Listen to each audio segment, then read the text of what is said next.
selamat pagi sahabat pemasyarakatan. Berjumpa kembali dengan saya Dewi Linarsi. Dan saya Cynthia Galuh. Kami akan menemani Anda dengan berbagai berita seputar pemasyarakatan di minggu ini.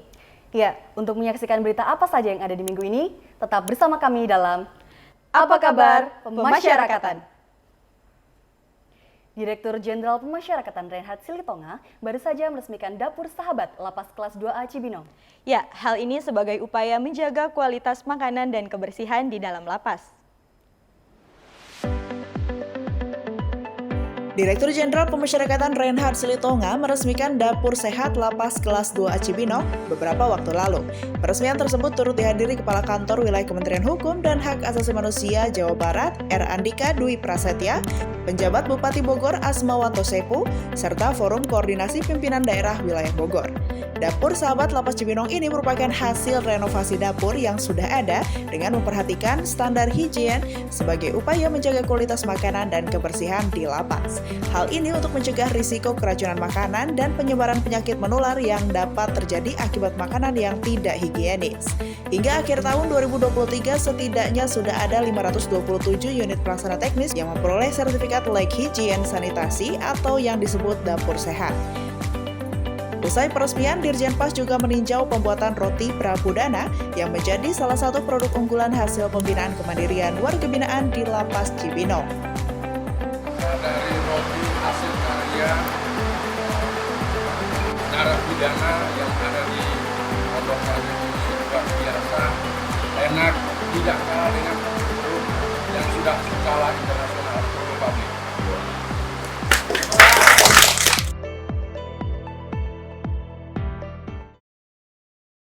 Sukseskan pemilu 2024, Lapas Narkotika Karangintan melaksanakan sosialisasi sekaligus perekaman KTP elektronik bagi warga binaan. Ya, hal ini mendorong partisipasi warga binaan dalam pemilu yang akan dilaksanakan pada tanggal 14 Februari mendatang.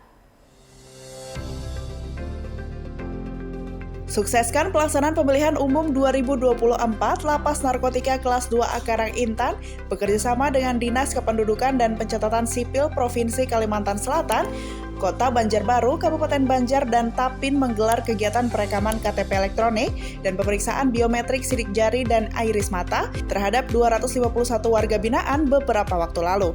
Kegiatan ini dilaksanakan agar identitas warga binaan termuat dalam KTP elektronik sebagai identitas kependudukan yang sah. Selain itu juga agar mereka dapat berpartisipasi menyalurkan hak suara pada Pesta Demokrasi 14 Februari mendatang.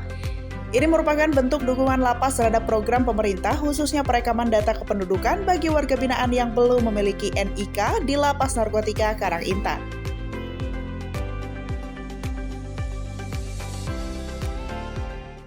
Ada pemandangan menarik di Lapas Perempuan Bandung, di mana warga binaan bersama-sama memanen sayur bayam.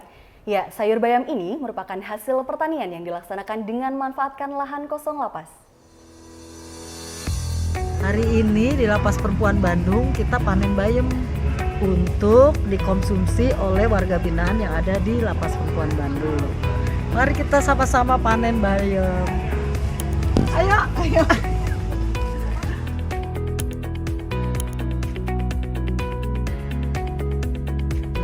Meskipun hidup di balik tembok penjara, warga binaan Lapas Perempuan Bandung mengisi hari-harinya dengan mengembangkan keterampilan berharga, salah satunya bertani.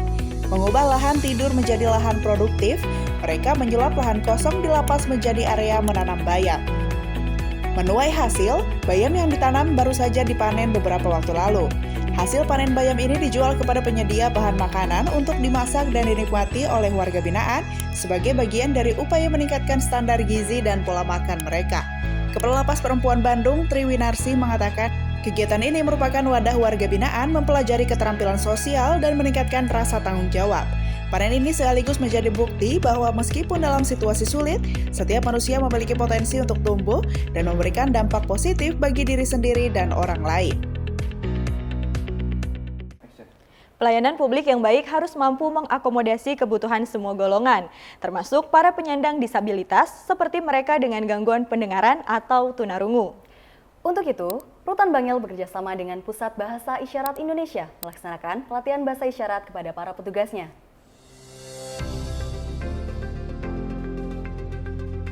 Rumah Tahanan Bangil terus berupaya menghadirkan pelayanan publik yang inklusif yang mengakomodasi kebutuhan semua golongan termasuk mereka para penyandang disabilitas. Untuk itu, menggandeng Pusat Bahasa Isyarat Indonesia atau Pusbisindo, Rutan Bangil melaksanakan pelatihan bahasa isyarat bagi petugas pemasyarakatan. Pelatihan ini dilaksanakan untuk meningkatkan pelayanan kepada narapidana dengan gangguan pendengaran atau tunarungu sebagai bentuk pemenuhan HAM mereka dan penghormatan terhadap keberagaman. Melalui pelatihan, peserta diberikan pemahaman mendalam tentang bahasa isyarat sebagai sistem komunikasi yang sangat penting bagi komunitas tunarungu. Pembelajaran dilakukan dengan pendekatan praktis dan interaktif. Peserta tidak hanya diberikan teori tentang bahasa isyarat, tetapi juga diberikan kesempatan untuk berlatih langsung menggunakan bahasa isyarat dalam situasi-situasi simulasi yang mungkin mereka temui dalam pekerjaan sehari-hari di Rutan Bangil. Itu nanti outputnya adalah teman-teman bisa berkomunikasi dengan pengguna layanan khususnya para disabilitas. Jadi tidak kita berikan kepada masyarakat pada umumnya, tetapi masyarakat yang berkebutuhan khusus kita harus penuhi hak-haknya. Kita harus bisa berkomunikasi. Di akhir bulan kita sudah memperoleh predikatnya atau penghargaan terkait dengan P2HAM, yaitu pelayanan publik berbasis hak asasi manusia. Nah, di sini ini adalah salah satu komponen utamanya. Bagaimana kita bisa memberikan pelayanan bagi teman-teman disabilitas. Dengan pelatihan ini, petugas Rutan Bangil diharapkan dapat lebih percaya diri dan terampil dalam berkomunikasi dengan narapidana tunarungu sehingga berdampak positif pada proses rehabilitasi mereka.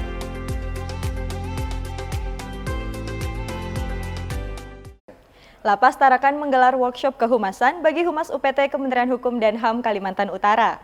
Tujuannya untuk meningkatkan kualitas keterbukaan informasi publik.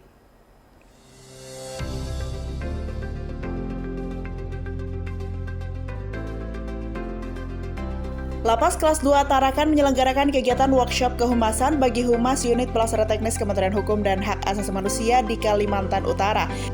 Kegiatan ini digelar bekerjasama dengan para insan media atau pers Kota Tarakan seperti Dewan Kehormatan Persatuan Wartawan Indonesia Kaltara hingga fotografer dan videografer profesional beberapa waktu lalu. Menghadirkan berbagai narasumber yang kompeten di bidang jurnalistik dan media, kegiatan ini dilaksanakan untuk mendorong para Humas UPT Kemenkumham di Kaltara agar berperan aktif meningkatkan kualitas pemenuhan kebutuhan informasi publik. Hal ini agar Humas menjadi penghubung antara organisasi dengan masyarakat, sekaligus membantu membangun reputasi pemasyarakatan. Tak hanya itu, workshop kehumasan ini juga menjadi salah satu faktor pendorong terwujudnya komitmen pembangunan zona integritas, wilayah bebas dari korupsi, dan wilayah birokrasi bersih dan melayani di lingkungan UPT Kemenkumham tahun 2024. Sahabat pemasyarakatan, sekian informasi yang dapat kami sajikan di minggu ini. Terima kasih telah menyaksikan Apa Kabar Pemasyarakatan. Untuk tetap update informasi seputar pemasyarakatan, terus ikuti media sosial kami di bawah ini. Dan jangan lupa selalu saksikan Apa Kabar Pemasyarakatan. Pemasyarakatan pasti.